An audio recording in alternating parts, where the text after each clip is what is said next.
Terima kasih sudah klik video ini. Tapi jangan lupa guys, klik tombol subscribe karena subscribe itu gratis. Dengan subscribe kamu support channel ini terus untuk upload hampir setiap hari. Ingat, subscribe itu gratis, gak ada ruginya kamu klik tombol subscribe guys. Selamat menonton, enjoy. Assalamualaikum warahmatullahi wabarakatuh. Hari ini kita akan mempresentasikan sebuah makalah yang berjudul Konstitusi Amerika Serikat.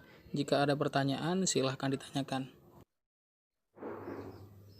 Sejarah singkat Konstitusi Amerika Serikat. Pada awalnya, Konstitusi Amerika Serikat dirancang sebagai sebuah kerangka kerja untuk memerintah 4 juta orang di 13 negara bagian.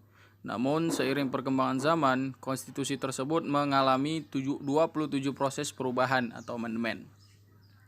Dalam sejarahnya, Konstitusi Amerika sejatinya sudah disusun dan diterima beberapa tahun setelah pernyataan kemerdekaan Amerika Serikat yang ditandatangani pada tahun 1771. Tahap pembentukan Konstitusi Amerika Serikat. Pada tahap pertama, Konstitusi Amerika Serikat diwujudkan dengan mengadopsi pasal-pasal konfederasi pada tahun 1781, di mana pada saat itu belum disepakati untuk mendirikan negara federasi yang sesungguhnya melainkan sebuah konfederasi. Tahap kedua, menganggap bahwa Amerika Serikat telah mendirikan negara federasi yang sesungguhnya, karena telah dibentuk badan eksekutif pusat yang memiliki kewenangan yang jelas. Kajian Konstitusi Amerika Serikat. Keberadaan Konstitusi Amerika sejatinya ialah karena ada dorongan untuk mewujudkan prinsip-prinsip yang dinyatakan dalam suatu Declaration of Independence pada tahun 1776. Tujuan utama Konstitusi Amerika Serikat adalah menjamin hak-hak negara bagian. Hal tersebut dapat dilihat dari moto negara Amerika Serikat, E pluribus unum, artinya dari banyak menjadi satu. Konstitusi sebagai hukum tertinggi. Dalam Konstitusi Amerika Serikat disebutkan akan eksistensi dirinya sebagai hukum negara yang tertinggi. Klausa ini dapat diartikan bahwa jika undang-undang atau produk hukum yang dikeluarkan negara bagian, meskipun telah disetujui oleh legislatif negara bagian maupun Kongres Nasional, namun dianggap bertentangan dengan undang-undang dasar atau konstitusi negara federal, maka undang-undang tersebut tidak mempunyai kekuatan hukum, sehingga dapat diajukan proses judicial review untuk kekuasaan eksekutif. Konstitusi Amerika Serikat secara tegas menyatakan bahwa presiden adalah pemegang kekuasaan eksekutif tertinggi. Presiden Amerika Serikat dipilih oleh rakyat melalui Dewan Pemilih Electoral College.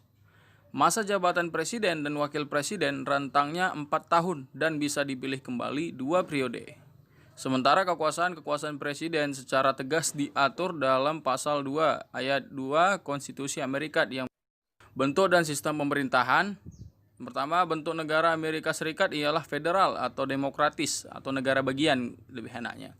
Kemudian konstitusinya juga terdapat pembagian kekuasaan konstitusional antara pemerintah federal dan pemerintah negara-negara bagian. Kemudian setiap 50 negara-negara bagian memiliki konstitusinya sendiri, struktur pemerintahan sendiri, dan kitab undang-undang sendiri. Kemudian pemerintahannya dibangun oleh rakyat. Kemudian ada juga badan kekuasaan legislatif. Pada pasal 1 konstitusi memberikan kekuasaan legislatif pemerintah federal kepada suatu kongres yang terdiri dari 2 kamar, yakni Senat dan Dewan Perwakilan Rakyat yang 2 tahun sekali pemilihannya.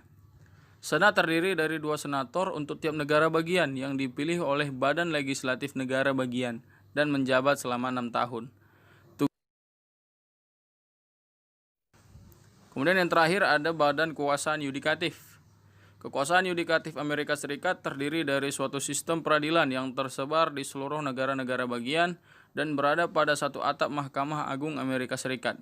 Pasal 3 dari konstitusi menyatakan dasar-dasar bagi sistem pengadilan federasi atau kekuasaan peradilan Amerika Serikat akan berada pada suatu Mahkamah Agung dan pada pengadilan lebih rendah yang dari waktu ke waktu.